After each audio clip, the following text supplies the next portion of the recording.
podcast.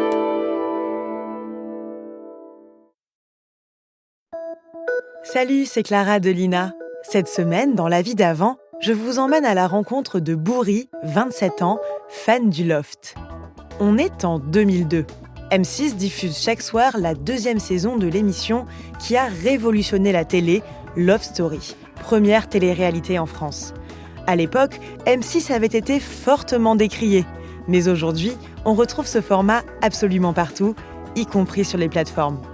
Tous les soirs, en rentrant du travail, Bourri ne peut pas s'empêcher de regarder en attendant qu'il se passe quelque chose.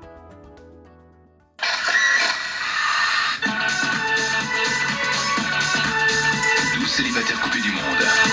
Angela, Laurine, Julia, Félicia, Karine, Kamel, David, Leslie, Thomas, William, Sandra, Romain. Filmés dans un loft de 250 mètres carrés, 7 jours sur 7, par 27 caméras et 50 micros. Dans 4 semaines, ils ne seront plus que 2. Quel sera le couple idéal ? C'est vous qui décidez.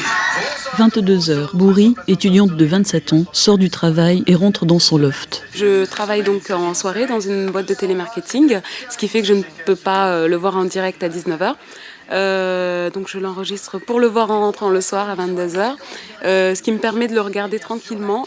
Donc il y a 2 types de choses qui m'intéressent. Moi, ce qui m'intéresse, c'est un petit peu les embrouilles qu'il peut y avoir, les conflits qui peuvent exister, et aussi tout ce qui est porté sur les petites histoires d'amour, les petites histoires de sexe. Bon, cette année, il n'y en a pas eu beaucoup. Voilà, ce sont les 2 genres de choses qui m'intéressent. Ce qui ne m'intéresse pas, c'est un peu de les voir dans leur vie quotidienne, comme tout ça m'intéresse pas du tout. Ça m'intéresse pas du tout, dans la mesure où c'est faussé. Je considère que c'est faussé parce qu'on sait qu'il y a les caméras et qu'à partir de là, leur comportement n'est pas celui qui devrait être dans la vie. Donc c'est plus, oui, tout ce qui est conflit qui me passionne. Par exemple, là, le réveil, les bisous, etc., ça m'intéresse pas du tout. Ah, par contre, il m'intéresse un peu, parce que Karine et Thomas, parce que je trouve qu'elle a un côté maso. Un côté maso qui me plaît bien. C'est-à-dire qu'elle sait que donc, Thomas est homosexuel et pourtant elle abandonne pas, elle est amoureuse. Et donc pourquoi ça vous passionne ? Est-ce que ça vous passionnerait autant si c'était une fiction ? Je ne pense pas, parce que justement ce sont des gens réels.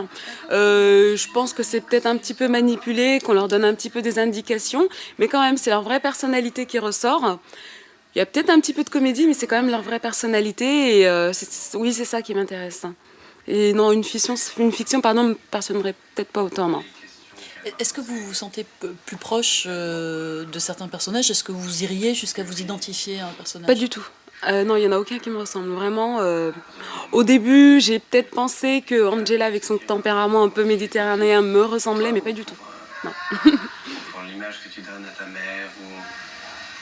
Ça, c'est pareil, ça m'intéresse pas. Non, moi, c'est pas du tout... Ah, eux aussi, ils m'intéressent beaucoup, Kamel et Sandra. Sandra, je pense que c'est une menteuse. Je pense qu'elle est pas du tout vierge. Elle joue un jeu, mais c'est monstrueux, quoi. C'est une comédie pure et simple. Mais Kamel, j'aime beaucoup. Je pense que c'est le plus naturel. Alors ça, c'est quand même une scène typique du loft, une sexualité supposée ou suggérée. Oui, voilà, alors qu'au fond, on sait très bien qu'il se passe rien du tout. Je sais pas si c'est censé nous exciter ou autre, mais ça marche pas du tout, quoi. C'est Thomas qui se fait laver par 3 filles.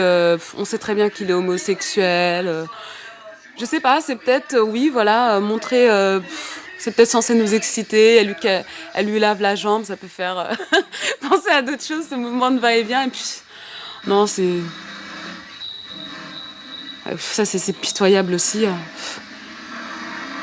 Alors là, on voit Kamel et David déguisés. Qui essaie de faire les clowns. Ça me fait pas du tout rire. Le terme qui correspond tout à l'esprit. Tu préférais dire que mal dépucelé, voyons-vous. Alors Thomas, il me fait vraiment rire parce qu'il a toujours les petites phrases avec ses petites mimiques. Et il est marrant. Peut-être à l'insu de son plein gré, mais il est marrant. Alors David et Angela, on ne sait pas ce qu'ils veulent, ils veulent pas. On se cherche, mais on se trouve pas. Bon, on sait pas trop à quoi il joue. Je supporte pas sa voix. Je sais pas. En fait, on regarde beaucoup cette émission en se disant peut-être qu'il va se passer quelque chose. Tout à fait. Moi, personnellement, oui, à chaque fois, je me dis, il va passer quelque chose. C'est un petit peu un attrape-nigo dans ce sens-là. Mais bon, on est aussi conscient, quoi. Je veux dire, bon, personne nous oblige à regarder. On le regarde aussi parce qu'on veut bien.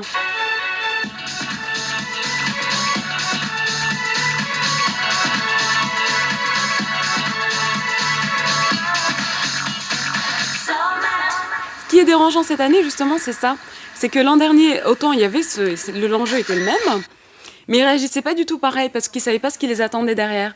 Que là, ils savent parfaitement ce qui les attend. Enfin, ils croient savoir ce qui les attend parce que je crois savoir que l'émission, elle marche pas tant que ça et je sais pas si leur notoriété va être comme celle qu'ont eu les gens de l'an dernier. Et c'est dérangeant parce que c'est tout le temps des calculs, tout le temps. Il y a plus cette naïveté. Mais en même temps, je continue à regarder parce que je me dis, bon... peut-être que je me fais des idées, en fait, je cherche quelque part à me conforter, à me dire non, ils sont pas aussi calculateurs qu'ils veulent le faire paraître, mais non, c'est tout le temps des calculs et c'est fatigant, quoi, c'est vraiment fatigant. Mais en même temps, ça m'empêche pas de regarder aussi. J'espère toujours qu'il va se passer quelque chose, mais... Je pense qu'on a tellement de choses encore à partager. Comment on pourrait définir le voyeurisme selon vous, justement, ce côté voyeur qu'on a peut-être tous en nous? On pourrait le définir, je sais pas, comme la recherche peut-être l'envie de pénétrer dans la vie des gens, de voir sans être vu peut-être, mais tout en sachant qu'ils savent qu'ils sont vus, donc c'est pour ça que c'est un petit peu faussé. Je définirais le voyeurisme comme de voir sans être vu. C'est vicieux, c'est perfide, et ça me plaît.